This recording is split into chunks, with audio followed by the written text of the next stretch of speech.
हे ना मी वरीचे तांदूळ घेतले आणि साबुदाणा घेतला आहे.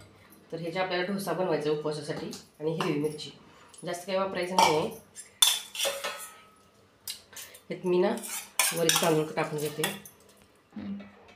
शाबू रात्री भिजवलेला आहे. हा 4 ते 5 चमच शाबू तांदूळ घ्यायचे. आणि ही बारीक काटून मिरची घेतलेली आपण त्यातच घालून घेऊ म्हणजे ना टेस्ट लागेल.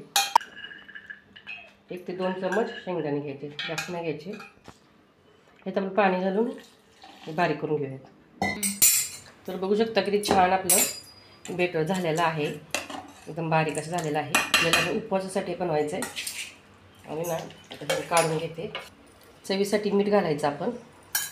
5 ते 10 मिनटासाठी आपण ठेवूयात. थोड्या ह्याच्यात ना खायचा सोडा बी घालायचा.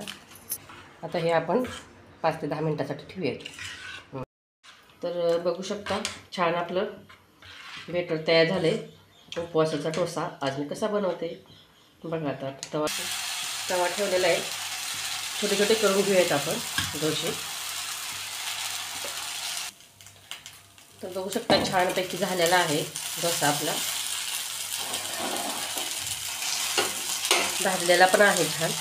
कधी कधी शाबूची खिचडी खाऊ वाटत नाही ना, मग तेव्हा असं आपण डोसा बनवून खाऊ शकतो. तर बघू शकता छानपैकी भाजलेला आहे. तर मी अशी सगळे बनवून घेते. आता प्लेटमध्ये हे काढून घेते.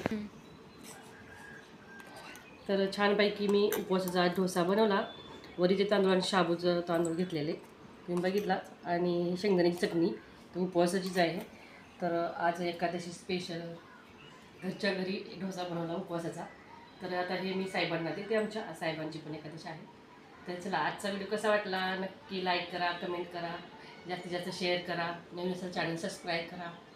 तिथंच भेटू, उद्याच्या व्हिडिओमध्ये भेटू. Bye bye.